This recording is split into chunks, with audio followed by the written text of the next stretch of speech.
सूरजपुर जिले में सरहदी क्षेत्र के जंगल में बेखौफ सक्रिय लकड़ी तस्कर, जिम्मेदार नहीं ले रहे सुध।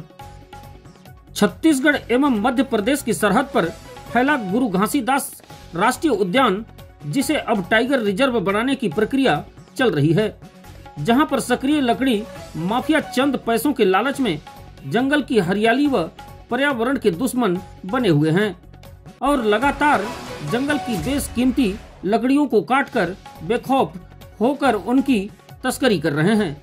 सरकार जहां इस क्षेत्र को वन्य जीव संरक्षण का बड़ा केंद्र बनाने जा रही है, वहीं इस क्षेत्र में कार्रवाई के अभाव में लकड़ी तस्करों की सक्रियता जंगल का सीना छलनी कर रहे हैं और विभाग के जिम्मेदार सुध नहीं ले रहे हैं।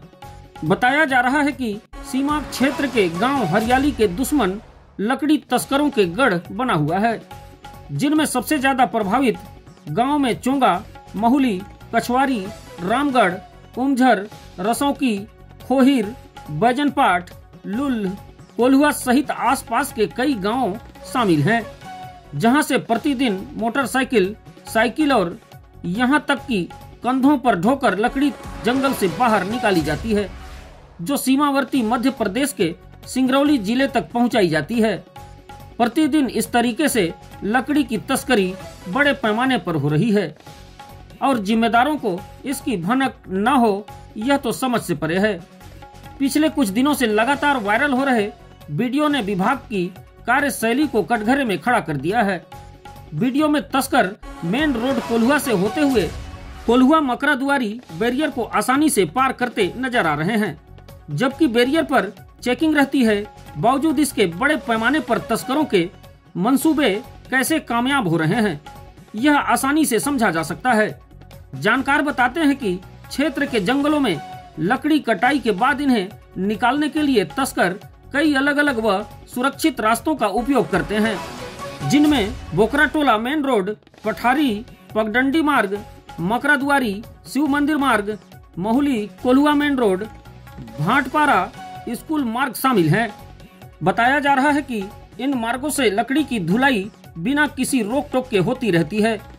क्षेत्र के ग्रामीणों का आरोप है कि बड़े पैमाने पर प्रतिदिन हो रही लकड़ी की तस्करी के पीछे कहीं जिम्मेदारों की मौन सहमति तो नहीं, जो इस अवैध कारोबार को पनपा रही है। यदि विभाग सख्त होता तो तस्करों की हिम्मत नहीं थी कि इस अवैध तस्करी को रोकने के लिए लगाए गए बैरियर को कोई पार कर सकता था। इस संबंध में गुरु घासीदास राष्ट्रीय उद्यान के रेंजर ललित साय पैकरा ने कहा कि उक्त वायरल वीडियो उनके पास भी पहुंचा है, जिसके बाद तस्करों की पहचान कर ली गई है और जल्द ही उनके खिलाफ कार्रवाई की जाएगी। उन्होंने कहा कि स्टाफ की कमी है, जिसके कारण निगरानी में दिक्कतें हो रही है। इसके बावजूद मौजूद व्यवस्था के बीच तस्करों को रोकने प्रयास जारी है। विशेषज्ञों का मानना है कि यदि लकड़ी तस्करी पर रोक नहीं लगाई गई तो जंगलों के साथ साथ वन्य जीवों का भी अस्तित्व खतरे में पड़ जाएगा। यह इलाका टाइगर रिजर्व बनने जा रहा है। इस तरह की गतिविधियां प्रोजेक्ट के लिए सही नहीं है। इस पर तत्काल कड़ाई से रोक लगाने की आवश्यकता है।